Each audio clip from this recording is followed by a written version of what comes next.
Good morning, everyone. Here's Dan and Sophie the dog on a beautiful February morning.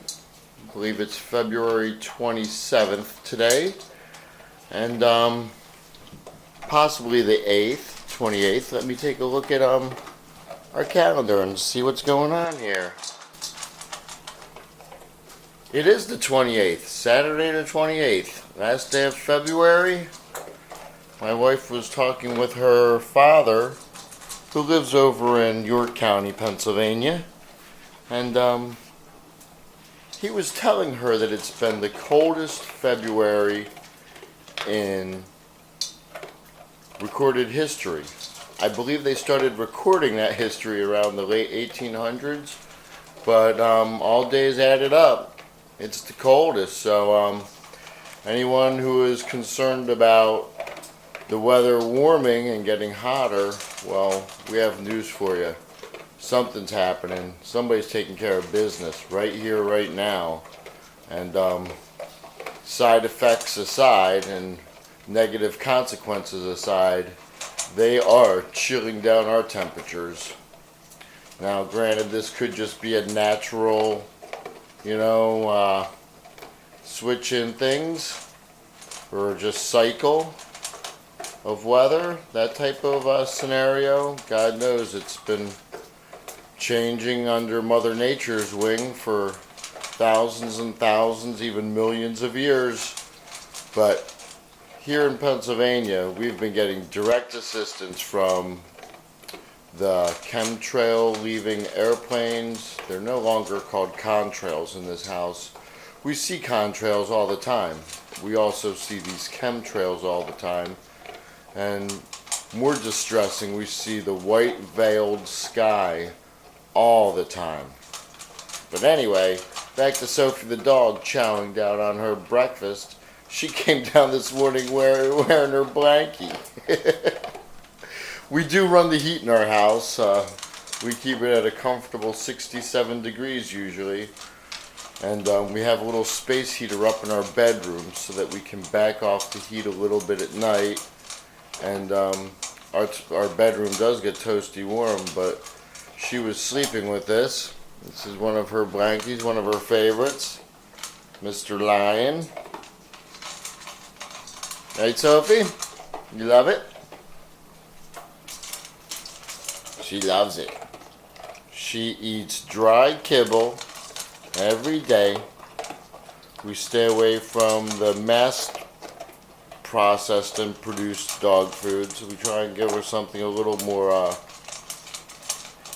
advantageous to her health and well-being. I'll go out on a limb and dare tell you, I think we're feeding her and have been feeding her Call of the Wild or Taste of the Wild, something like that. Some Canadian manufacturer. Not that Canadians have all that much on us as far as wellness for the masses, but we have done a little research, and it seems that some of their, or most of their smaller lined upper end dog foods are a little bit more nutritious, a little less processed, a little more wholesome.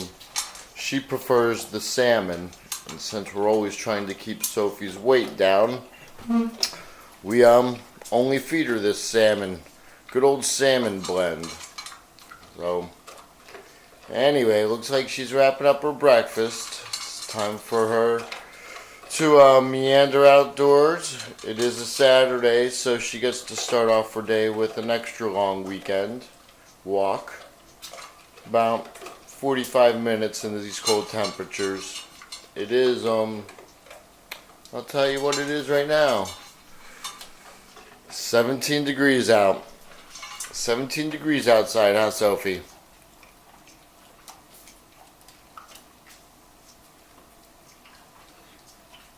And it took her approximately 17 seconds to eat that bowl of food.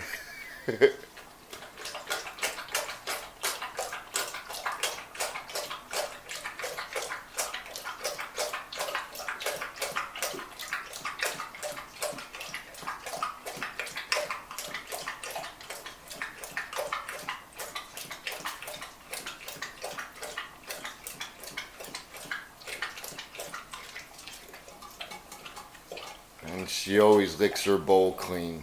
She is a good dog. If you haven't tapped into that, Sophie Rhea is a joy in our lives.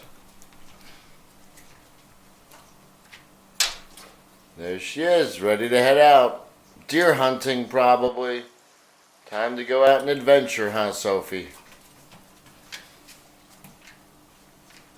Alright, let me get my stuff together. That's Sophie's horse. She loves her horse very much. Not much interest in her horse right now because she's got a full belly and a full bladder too, probably. She eats before she goes out in the morning. A lot of dogs, and I know a lot of dog owners take their dog out immediately to relieve themselves. Sophie prefers to eat first and then go out and relieve herself. Both number 2 and number 1. Number 1 and number 2, right, Sophie? Time for a morning walk. She is an excitable creature. All right.